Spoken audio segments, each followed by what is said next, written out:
வணக்கம். நாள்தோறும் யூடியூபில் கண்டு மகிழ்வதை, ஸ்பாட்டிஃபையில் கேட்டு மகிழ்வதை வரிவடிவில் படித்து ரசியுங்கள் பிளாகில்.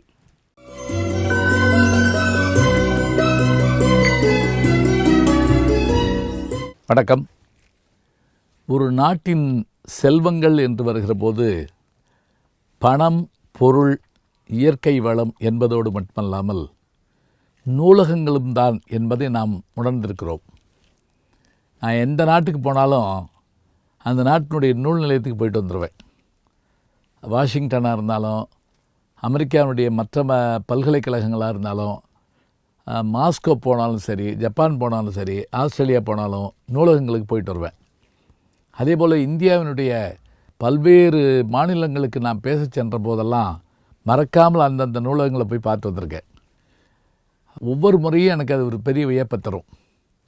அப்படி பார்க்கையில் தமிழ்நாட்டுடைய மிகப்பெரிய நூலகமாக, களஞ்சிய நூலகமாக திகழ்வது எது என்று கேட்டால், சென்னையில் எழும்பூர் பகுதியில் அமைக்கப்பட்டிருக்கின்ற கன்னிமாரா நூலகம்தான். இந்த நூலகத்தினுடைய வரலாறே நமக்கு ஆச்சரியமாக இருக்குது. அதாவது ஆங்கிலேயர்கள் நம்மை ஆண்டபோது நாம் அடிமைப்பட்டு கிடந்தோம் என்பது உண்மைதான். ஆனாலும் கூட அவர்களால் நாம் பெற்ற பலன்களும் அதிகம்தான்.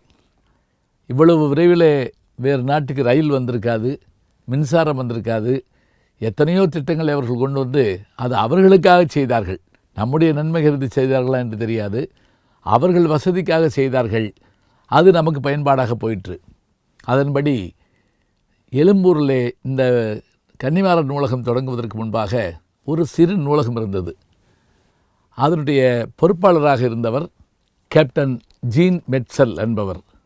அவர் அதை தொடங்கி நடத்திக்கிட்டு இருக்க போது இங்கிலாந்தில் இருந்த எய்லிபரி கல்லூரியினுடைய மிகையாக இருந்த புத்தகங்கள் எல்லாம் கப்பலில் இங்கே கொண்டு வந்தாங்க. அப்படி கொண்டு வந்தபோது அந்த புத்தகங்களெல்லாம் நம்ம வைப்பதற்கான ஒரு பெரிய நூலகத்தை கட்டணும் அப்படிங்கிற ஒரு முடிவுக்கு வந்தாங்க. 1890ஆம் ஆண்டு இதற்கான அடிக்கல் நாட்டப்பட்டது. ஏறத்தாழ 6 ஆண்டு காலம் அந்த பணி நிகழ்ந்தது. பிறகு 1896ஆம் ஆண்டு டிசம்பர் மாதம் 5ஆம் தேதி பொதுமக்கள் சென்று அதில் பார்வையிடலாம், படிக்கலாம் என்கின்ற அளவிலே அது திறந்து விடப்பட்டது. சரி, இந்த நூலகத்துக்கு என்ன பேர் வைக்கலாம் என்றபோது அப்போது சென்னையினுடைய கவர்னராக இருந்தவர் கன்னிமாரா பிரபு. அவர் அந்த நூலகம் திறக்கப்பட்ட காலத்தில் அவருடைய பெயரே அதற்கு வைக்கப்பட்டது. கன்னிமாரா என்பது அந்த பிரபுவனுடைய பெயர். அவர்தான் அப்போது கவர்னராக இருந்தார். இத்தகைய முறையிலே பழைய நூலகமாக தொடங்கப்பட்ட இந்நூலகம் இந்தியாவினுடைய மிகப்பெரிய நூலகங்களில் ஒன்றாக கருதப்படுகிறது. ஏறத்தாழ 6 லட்சம் நூல்களுக்கு மேல் அங்கே இருக்கின்றன.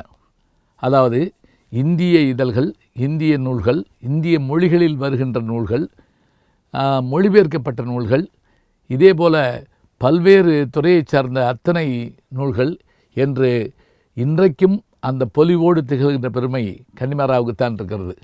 இதை தவிர நான் அங்கு போயிருந்தபோது மறைமலடிகளுடைய நூலகம் என்று தனியாக ஒரு பகுதியை வைத்திருக்கிறார்கள். அவர்களுடைய நூல்கள், அவருடைய எழுதிய நூல்கள், அவர் பயன்படுத்திய நூல்கள் எல்லாம் அது ஒரு பகுதியாக இருக்கிறது. அமெரிக்காவில் வாஷிங்டனுக்கு நான் நூலகத்தை போய் பார்த்தபோது எனக்கு ஒரு மகிழ்ச்சி என்ன என்றால், வாஷிங்டன் நூலகத்தில் தாமஸ் ஜெபர்சன் அவருடைய நூல்களவே தனியாக ஒரு பகுதியில் வச்சுருக்காங்க. அவர் யார் என்று கேட்டால் புகழ்பெற்ற அமெரிக்க ஜனாதிபதிகளில் ஒருவர். அவர் படித்த நூல்கள், அவர் பயன்படுத்திய நூல்கள் என்று தனியாக ஒரு பகுதியை வைத்திருக்கிறார்கள். நான் மிக வியப்போடு அதை சுற்றி பார்த்தேன். அதே போல் சென்னை கன்னிமாராவிலும் இதே போல் அறிஞர்களுடைய பெயரிலே ஒவ்வொரு பகுதியில் வைக்கப்பட்டிருப்பது மிக அழகாக இருக்கின்றது. அருங்காட்சியகத்தினுடைய ஒரு பகுதியாக முதலில் தொடங்கப்பட்ட இந்த நூலகம் இன்றைக்கு மிக பெருமையோடு விளங்கி வருகிறது என்று சொன்னால், நூல்களால் தான் மனிதர்கள் அறிவை பெறுகிறார்கள். மனிதனுடைய கண்டுபிடிப்புகளிலேயே மிகச்சிறந்த ஒன்று எது என்று கேட்டால் அது நூல்தான் என்று அறிஞர்கள் சொல்வார்கள். அப்படிப்பட்ட பெருமையுடையது கன்னிமாரா நூலகம். நல்ல செய்திகளை நாளும் சிந்திப்போம். நாளை சந்திப்போம். வணக்கம். அன்புக்குரிய யூடியூப் நேயர்களே, நீங்கள் இன்னும் என்னை நெருக்கமாக பின்தொடர வேண்டும் என்று சொன்னால் ட்விட்டர், இன்ஸ்டாகிராம், ஃபேஸ்புக் போன்ற சமூக வலைதளங்களில் பின்தொடர்ந்து வாருங்கள். நாம் முன்தொடர்ந்து செல்வோம்.